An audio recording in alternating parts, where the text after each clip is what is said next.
High friend आजकेर भिडियोटा एकटू बड़ हलेও एखाने किन्तु अनेक किछु शेखार आछे और छोट्ट शिशु सन्तान यदि बाड़ीते थाके तो तादेर जोन्नो एई धरनेर केकगुलो बानानोर जोन्नो एई भिडियोटा अवश्यई देखते हबे। बेलुने भरा एकटा केक और देखते असाधारण सामनेर अंशे एकटा केक ट्रेनेर टपारও बसिए दिएछि। सबाई देखो और भालो लागले लाइक शेयर कमेंट करो और आमार चैनेले नतून बंधु हये थाकले अवश्यई चैनलटा सबस्क्राइब करबार जोन्नो अनुरोध जानालाम। এই কেকটা ছিল ইনসাইডে চকলেট ফ্লেভারের, তাই এখানে প্রথমেই যে কাজটা করতে হবে ময়দার সাথে কোকো পাউডারটা ভালোভাবে মিশিয়ে নিতে হবে। খুব ভালোভাবে যতটা মেশাতে পারবে তত ফোমটা রেডি করার সময় অসুবিধে কম হবে। এখানে দুটো ডিম নিয়ে নিয়েছি। এটা ছিল 1 পাউন্ডের চকলেট কেকের একটা অর্ডার। আর 2 থেকে 3 সেকেন্ড বিট করার পর ডিমটা আমি 1 চিমটে লবণ দিয়ে দিলাম। তারপর আরও 4 থেকে 5 সেকেন্ড বিট করার পর স্টেপ বাই স্টেপ চিনিটা দিতে থাকবো। চিনিটা কখনোই একসাথে দেব না বা অনেকটা সময় ধরে দেব না, 2 থেকে 3 মিনিটের মধ্যেই চিনিটা দেওয়া শেষ করে দেব আর ভালোভাবে বিট করে নেব। এইভাবে 3 থেকে 4 মিনিট কি 5 মিনিট বেশিটা সময় লাগলে আমরা বিট করতে থাকলে ইলেকট্রিক বিটার দিয়ে খুব ভালোভাবে একটা ফোমি আকার হয়ে যাবে। চিনি আর ডিমটা খুব সুন্দরভাবে মিশে যাবে আর আমাদের ফোমটা রেডি হয়ে যাবে কেক বানানোর জন্য। বিটারের কাটা হাই রেখেই এই ডিম চিনিটা মেশাতে হবে।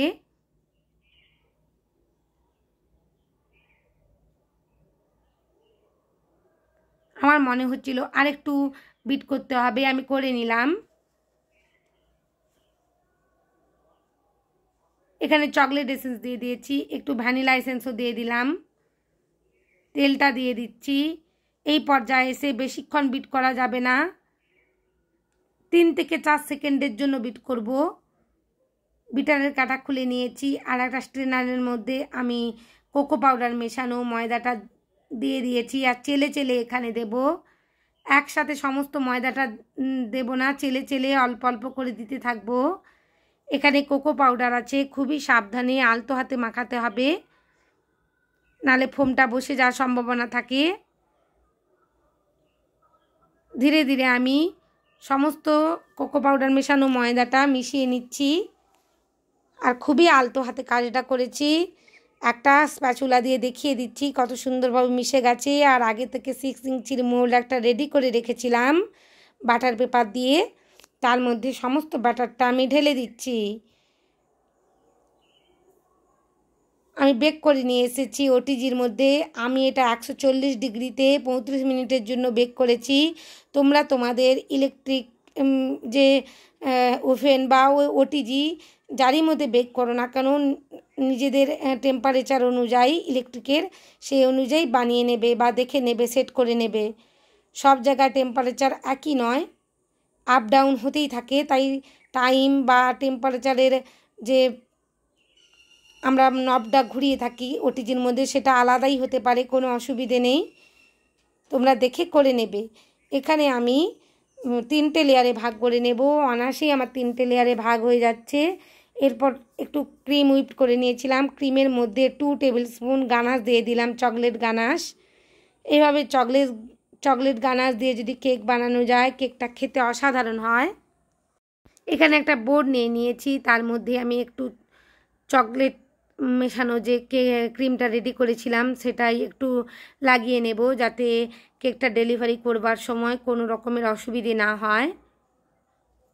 ধীরে ধীরে আমি প্রথম লেয়ারটা বসিয়ে দেব, একেবারে মিডিল বরাবর বসিয়ে নিয়েছি। আর এখানে সুগার সিরাপ করে রেখেছিলাম, হাফ কাপ জলের সাথে 3 থেকে 4 টেবিল স্পুন চিনি দিয়ে ভালোভাবে ফুটিয়ে নিলেই সুগার সিরাপটা রেডি হয়ে যাবে। একটু ভালোভাবেই সোপ করাতে হবে কারণ এটা চকলেট কেক, ফ্রিজে রাখার পর বেশিভাবে ড্রাই হতে থাকবে। এর মধ্যে কোকো পাউডার আছে। চকলেট কেকগুলো যেভাবে আমি বানিয়ে থাকি স্পঞ্জের মধ্যে একটু গানাশ দিয়ে দেই 2 টেবিল স্পুনের মতন, এরপর চারিদিকে স্প্রেড করে নেই একটা পালের নাইফ দিয়ে, সেভাবেই করেছি। আর এখানে ক্রিম দিয়ে দিলাম, ক্রিমের মধ্যেও উপরে অংশে একটু গানাশ দিয়ে দেবো 1 টেবিল স্পুন ভরে। গানাশটা ভালোভাবে স্প্রেড করে নেব চারিদিকে আর উপর থেকে একটু চকো চিপস ছড়িয়ে দেব যাতে কেকটা আরও খেতে সুস্বাদু হয়। আর চকো চিপসটা অবশ্যই চারিদিকে ছড়িয়ে ছড়িয়ে দিতে হবে, এক জায়গায় সমস্ত চকো চিপস দিয়ে দিলে চলবে না, যাতে প্রত্যেকটা বাইটে মুখের মধ্যে চকো চিপসটা পড়ে, তাতে খেতে আরও সুন্দর হয় কেকটা। এরপর দ্বিতীয় লেয়ারটাও বসিয়ে দিয়েছি, একই রকমভাবে সুগার সিরাপ দিয়ে দিলাম। যেভাবে প্রথম লেয়ারটা পূরণ করেছি সেভাবে প্রত্যেকটা লেয়ারই আমি পূরণ করে নেব। আর বন্ধুরা, এই কেকটা যে ম্যাডাম আমার কাছে নিয়েছিলেন, উনি আগেও একবার আমার কাছে নিয়েছিলেন। উনি নেননি, ওনার হাজব্যান্ডই ওই ম্যাডামের জন্মদিনে বাইরে থেকে আমাকে ফোন করে অর্ডার করেছিলেন যে ম্যাডাম আপনি একটা কেক আমার ওয়াইফের জন্মদিনের দিন দিয়ে প্রেজেন্ট করবেন, আমি আপনাকে পে করে দেব। এভাবেই উনি আমাকে অর্ডার করেছিলেন। তো ওই ম্যাডামই আমার কে আবার এই তমলুকেই বাড়ি ওনার, আমার বাড়ির একই শহরেই বাড়ি। তো ওই ম্যাডামই ওনার ছোট্ট শিশু 4 বছরের ছোট্ট সন্তানটির জন্য আমার কাছে কেকের অর্ডার করলেন, আর বললেন আগের বারের চকলেট কেকটা খুবই সুন্দর ছিল, আমার ছেলে চকলেট কেক খেতে ভালোবাসে, খুবই পছন্দ হয়েছে। তো আপনি আমার ছেলের জন্মদিনে একই রকমভাবে চকলেট কেক তো বানিয়ে দেবেন, কিন্তু ডিজাইনটা আমি যেভাবে দেব ওভাবেই বানিয়ে দেবেন। তো উনি বেলুন দিয়ে এভাবে ডিজাইন 2-3টে কেক পাঠিয়েছিলেন, তার মধ্যে এই হোয়াইটের উপরে উনি রাখতে চেয়েছিলেন, আমাকে কেকটা বলেছিলেন। তো আমি এই বেলুনের ডিজাইনটাই রেখেছি। আর কেকটা কাটার পর সেলিব্রেট হওয়ার পর উনি রাত্রি 11টার দিকে আমাকে মেসেজ করেছিলেন যে দিদিভাই একটু রিভিউ দিতে দেরি হলো, আপনাকে কোথায় রিভিউ দিতে হবে, কিভাবে রিভিউ দিতে হবে, আমি আপনাকে রিভিউ দেব। নিজে থেকেই কোনো কাস্টমার যদি বলে আমি রিভিউ দেব আপনার পক্ষে, তো কেমন লাগে বলুন তো বন্ধুরা, আমার তো খুবই খুশি হয়েছিলাম। আমি বলছি ঠিক আছে ম্যাডাম, আপনি রিভিউ দিয়ে দেবেন যেখানে পারবেন। তো আমার তো সোশ্যাল মিডিয়ায় সব জায়গাতেই আছে, তো আপনি যেখানে পারবেন আমাকে রিভিউ দিয়ে দেবেন। তো উনি খুবই খুশি হয়েছিলেন, কারণ উনি কেবলমাত্র আমাকে বলেছিলেন যে বেলুনগুলো করে দেবেন। আর ফন্ডেন্টের কাজগুলো করতে অনেক সময় লাগে, বিশেষভাবে এই গরমে। আর ফন্ডেন্টের দামও অনেক বেড়ে গেছে এখন, একটু ভালো কোয়ালিটির ফন্ডেন্ট কিনতে গেলে অনেকটাই দাম, কস্টলি। তো আমি বলেছিলাম, আমি যেভাবে ফন্ডেন্টের ওয়ার্কের দাম নেই বলেছিলাম, উনি বললেন ঠিক আছে নিচ্ছেন নেবেন, আমি আপনাকে ট্রেনটা করতে হবে না, আমি শুধু বেলুনগুলো করে দেবেন আর নামটাও বেলুন দিয়ে করে নেবেন। তো সেই অনুযায়ী আমি করেছিলাম। করতে করতে আমার মনে হলো ছোট্ট 4 বছরের একটা শিশু তো ট্রেন ভালোবাসে, আমার কাছে কিছুটা ফন্ডেন্ট এক্সট্রা ছিল, কাজ করতে করতে আমি সেভাবেই একটু ছোট্ট মতন একটা ট্রেন বানিয়ে কেকের উপর বসিয়ে দিয়েছিলাম। উনি খুবই খুশি হয়েছিলেন এই কেকটা দেখে যে দিদিভাই আপনি কেকের মধ্যে ট্রেন বসিয়েছেন, আমি তো আপনাকে বলছিলাম না। তখন আমি বললাম ওটার জন্য কোনো পে করতে হবে না, আমার ইচ্ছে হলো আপনার ছোট্ট শিশুটিকে একটা ট্রেন যেহেতু ভালোবাসে আমি দিয়েছি, তো আপনাকে ওটার জন্য কোনো এক্সট্রা পে করতে হবে না। উনি খুবই খুশি হয়ে গিয়েছিলেন। তো বন্ধুরা, আমি এখানে এই কথাটা বলার বা এই আমার এই ঘটনাটা বলার একটাই কারণ, যে কাস্টমারকে সবসময় বা আপনার ক্লায়েন্ট যারা কেক নেয় আপনার কাছ থেকে সবসময় পয়সা দিয়ে হিসেব করবে না, সবসময় একটু মানবিকতাও রাখতে হবে। আর একটু মন বুঝে কাজ করলে খুবই ভালো রেজাল্ট পাওয়া যায়। আর উনি খুবই খুশি হয়েছিলেন। ছোট্ট শিশু যেহেতু তার পছন্দ ট্রেন, আমি শুনেছি, আমি কি করে না করে থাকতে পারি। উনি অর্ডার হয়তো দেননি কোনো কারণে, হয়তো ওনার অ্যামাউন্টটা বেশি হয়ে যাচ্ছিল মনে হচ্ছিল। আমি অবশ্য চকলেট কেকগুলো, এটা 1 পাউন্ডের চকলেট কেক ছিল, 450 টাকা নেই আমি 1 পাউন্ডের। আর ফন্ডেন্ট ওয়ার্কের জন্য যে বেলুনগুলো উনি অর্ডার করেছিলেন ওটার জন্য আমি 100 টাকা এক্সট্রা নিয়েছিলাম, মোট 550 টাকা নিয়েছিলাম ওনার কাছ থেকে। আর ট্রেনটা নিলে আমি এক্সট্রা আর 50 টাকা চেয়েছিলাম, যে ট্রেনটা নিলে ওনাকে 200 টাকা দিতে হবে। তো সরি, আমি আর 100 টাকা এক্সট্রা চেয়েছিলাম। একটু উনি যে ট্রেনের ছবিটা দিয়েছিলেন একটু বড় মতনই ছিল, কিন্তু উনি বলছিলেন যে না ট্রেনটা তাহলে থাক, আপনি ওই বেলুনগুলোই করে দেবেন, 100 টাকা এক্সট্রা দিয়ে দেবো, আর মোট 550 টাকা। আমি কোনো ডেলিভারি চার্জ নিচ্ছিলাম না ওনার কাছ থেকে, কারণ একটু কাছাকাছি ছিল আমার লোকেশান থেকে। আর আমি বেলুনগুলো বানানোর সাথে সাথে ভাবছিলাম যে ঠিক আছে উনি দেননি তো কী আছে, ওনার ট্রেনটা একটু বড়ই ছিল, আমি একটু ছোট করে একটা বানিয়ে দেই, যেহেতু হাতে একটু সময়ও ছিল আমার, তো আমি সেই অনুযায়ী বানিয়ে দিয়েছি। ওনার খুবই খুশি হয়েছেন উনি, আর উনি আমাকে রিভিউ দিয়েছেন যে পরবর্তীকালে যখন উনি বাইরেই থাকেন, তমলুক এলে আমার বাড়ির কাছাকাছি, ওনার কিছুটা কাছেই আমার বাড়ি, এলে আমার কাছ থেকে অবশ্যই কেক উনি নেবেন। আর আমার কেকের টেস্ট খুব ভালো লেগেছে ওনাদের। আর এভাবে কাজ করলে সত্যি বন্ধুরা নিজের খুশির সাথে সাথে একটা যেন আনন্দ খেলে যায় মনের ভেতরে, তাই না? তো আমরা বিজনেস অবশ্যই করব, আমাদেরকে জিনিসগুলো আনতে হয়, কিনতে হয় অনেক দূর থেকে।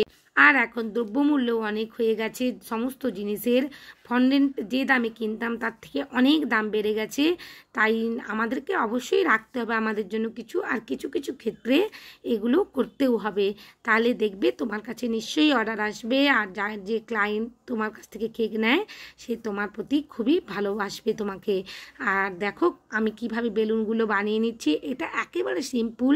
যারা বিগিনার ফন্ডেন্ট নিয়ে কাজ করতে চাচ্ছ, ফন্ডেন্ট নিয়ে কাজ শুরু করবে ভাবছো, অবশ্যই পারবে। আমি ভিডিওর মধ্যে খুবই ধীরে ধীরে দেখিয়েছি। ফন্ডেন্টটাই একটু ভালোভাবে বেলে নিয়েছি, কর্নফ্লাওয়ার ডাস্ট করে নিয়েছি, আর একটু আমি নিজেই এঁকে নিয়েছিলাম এই বেলুনের শেপটা একটা কাগজের মধ্যে, তো সেটা দিয়েই আমি খুব ভালোভাবে বেলুনগুলো কেটে নিয়েছি বিভিন্ন রঙের। এইভাবে বিভিন্ন রঙের বেলুনগুলো কেটে নিয়ে এরপর আমি একটু ব্ল্যাক কালারের ফন্ডেন্ট বেলে নেব, ব্ল্যাক কালারের ফন্ডেন্ট কেটে নেব, কারণ বেলুনের যে নিচের অংশটা সরু মতন অংশটা আছে ওখানে যেন একটু বাঁধা মতন আছে, এভাবেই করে নেব। এভাবেই ছিল উনি যে ছবিটা আমাকে হোয়াইট কালারের ছবিটা পাঠিয়েছিলেন ওই ছবিটার মধ্যে এভাবেই ছিল, তো সেইভাবেই আমি করে নিচ্ছি। একেবারে ছোট ছোট করে ব্ল্যাক কালারের ফন্ডেন্টগুলো 4 কোণা করে কেটে নেব, কেটে নিয়েছি দেখো। এরপর আমি বেলুনের নিচের অংশে বসিয়ে দেব। ফন্ডেন্টের কাজ করতে গেলে কয়েকটা টুলস লাগে, অবশ্য কয়েকটা টুলস বলবো না, অনেক কস্টলি এই টুলসগুলো, তবুও যখন অ্যাডভান্স লেভেলে তুমি যাবে তোমাকে এগুলো করতেই হবে, বা অর্ডার নেবে কাস্টমারের ডিমান্ড অনুযায়ী তোমাকে বানাতেই হবে, এই কাজগুলো করতেই হবে। ধীরে ধীরে আমি বেলুনের অংশগুলোতে কালো দিয়ে দিচ্ছি, ফন্ডেন্ট কালো ফন্ডেন্টটা দিয়ে দিচ্ছি।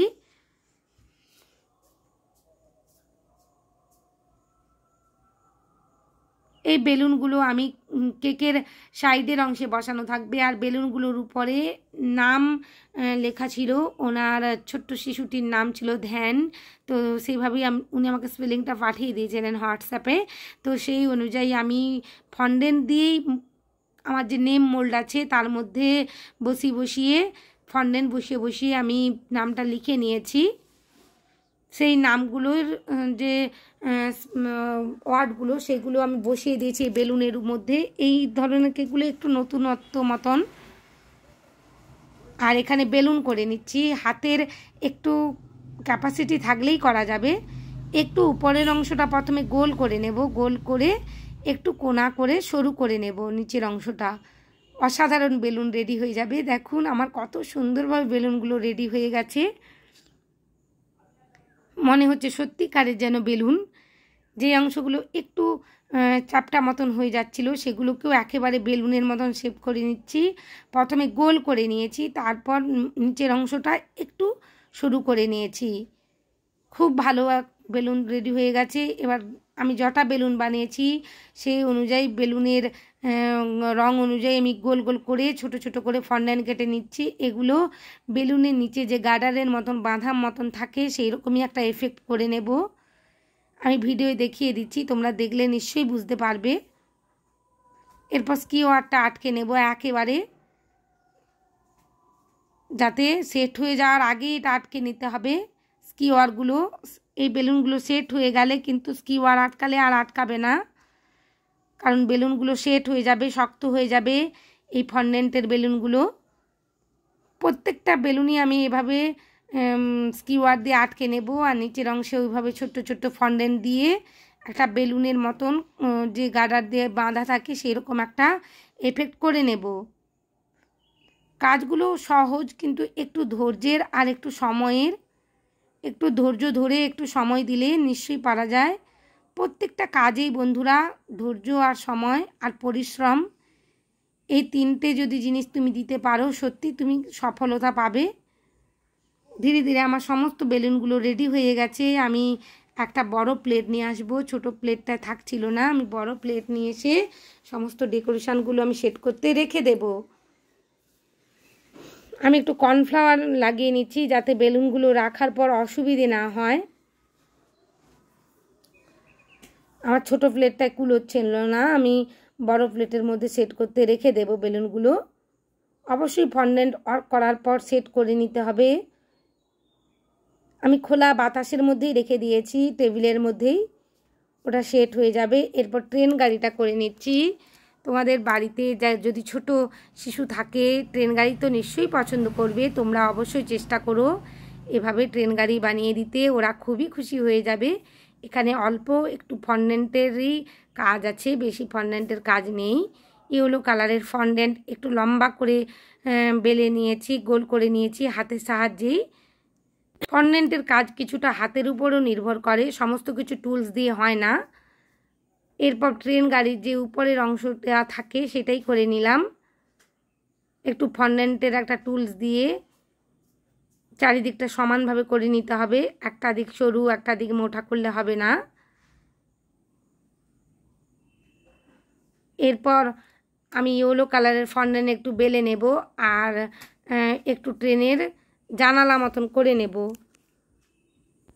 ট্রেনের সামনের অংশ থেকে একটু ফন্ডেন্ট আমি কেটে নেব। এখানে আমি ট্রেনের একটা মুখ বসিয়েছি সেজন্যই, আর জানালা করে নেব সেজন্য ইয়েলো কালারের ফন্ডেন্ট একটু বেলে নিয়েছি আর স্কোয়ার করে কেটে নিয়ে জানালার মতন করে বসিয়ে দেব।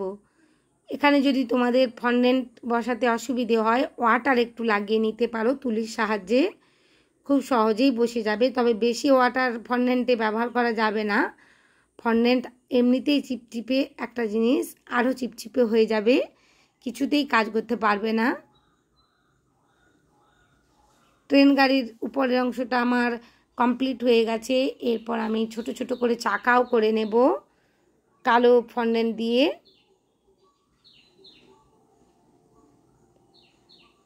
আমার যেন কোথাও যেন মনে হচ্ছিল একটু আটকে যাচ্ছে, নীল কালারের যে উপরের লেয়ারটা দিয়েছি যেন মনে হচ্ছে একটার জায়গায় একটা আটকে যাচ্ছে।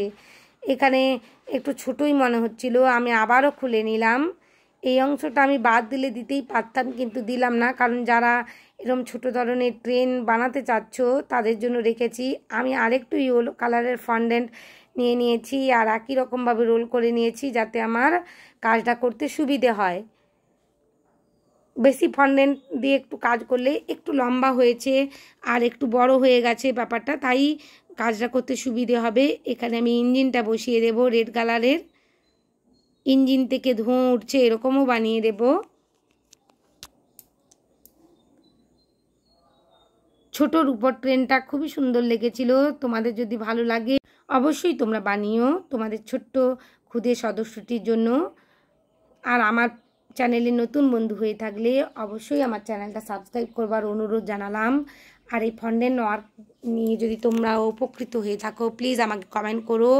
আর কি কি ভিডিও তোমরা লাইভে দেখতে চাও সেটাও আমাকে কমেন্ট করো, কি কি কেকের ভিডিও তোমরা লাইভে দেখতে চাও বা রেসিপি দেখতে চাও আমাকে অবশ্যই কমেন্ট করো কমেন্ট সেকশানে, আমি যতটা সম্ভব তোমাদের উত্তর দেওয়ার চেষ্টা করব। আর এই ভিডিও শেষে আমি আমার ফেসবুক লিঙ্কটাও দিয়ে দেব। আমার যে সমস্ত ভাই বোন বা দাদা দিদি বা বন্ধু যারা আছেন আমার সাথে কেকের ভিডিও শেয়ার করতে চান বা কেকের ছবি শেয়ার করতে চান কিভাবে বানাচ্ছেন, সেগুলো অবশ্যই আমার ফেসবুকের লিঙ্ক দিয়ে দেবো, মেসেঞ্জারে গিয়ে শেয়ার করবেন। এই ইউটিউবে কোনোভাবে শেয়ারের অপশান নেই, আমি দেখতে পাবো না, কিন্তু তোমরা বানাচ্ছ আমাকে দেখাতে চাও কেমন বানাচ্ছ অবশ্যই শেয়ার করতে পারো ওখানে।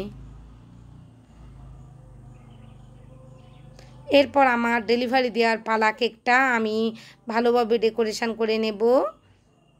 নামটা যে লিখে রেখেছিলাম, আমি বলেছিলাম যে নেম মোল্ডের নাম লিখেছি, সেটাই আমি নিয়ে এসেছি দেখো। আর এখানে একটু করে চকলেট গানাশ দিয়ে দেবো, কারণ কেকের মধ্যে কিছুতেই ফন্ডেন্টটা আটকাবে না, সরে চলে যাবে নিচের মধ্যে, তাই একটু করে গানাশ দিয়ে কেকের মধ্যে আটকে নিতে হবে। সমস্ত নাম লেখা বেলুনগুলোই আমি আটকে নেব এক এক করে। আমি একটু রং বেরঙের রেখেছি, আর নামগুলো সমস্ত নামের যে লেটারগুলো সমস্ত ব্লু কালারেরই রেখেছি। এখানে রেড, ইয়েলো, অরেঞ্জ, গ্রিন এই বেলুনগুলোর মধ্যেই নামটা বসিয়েছি। ব্লু কালারের বেলুনের মধ্যে বসাচ্ছি না, কারণ এখানে যেহেতু ব্লু কালার দিয়ে আমি লেটারগুলো লিখেছি, তাই সমস্ত নামটা বসিয়ে দিয়েছি বেলুনগুলো। এরপর এক্সট্রা বেলুনগুলো যে ছিল সেগুলো আমি একই রকম চকলেট দিয়ে বসিয়ে দিয়েছি। আর উপরের অংশে যে বেলুনগুলো আমি স্কিওয়ার দিয়ে রেডি করেছিলাম সেগুলোও ধীরে ধীরে বসিয়ে দিলাম। এখানে ক্যামেরাটা ঠিকভাবে সেট করা হচ্ছিল না, আমি আবার যখন বুঝতে পারলাম একটু ভালোভাবে সেট করলাম। ট্রেনটা যে বানিয়েছিলাম ট্রেনটাও বসিয়ে দিয়েছি। সবাই এরকম কেক বানিও আর প্রিয় মানুষদের খুশি করে দিও। সবাই খুব ভালো থেকো। এই ধরনের ডিজাইনের কেকগুলো সত্যিই দেখতে অসাধারণ হয়। অবশ্যই তোমরা বাড়িতে একবার বানাবে, এটা খুব একটা ঝামেলার কাজ নয়, একটু চেষ্টা করলেই পারা যাবে। আর উপর থেকে আমি একটা 4 লিখেছিলাম, সেটাও বসিয়ে দিয়েছি, চকলেট দিয়ে লিখেছিলাম। সবাই খুব ভালো থাকবেন, ধন্যবাদ।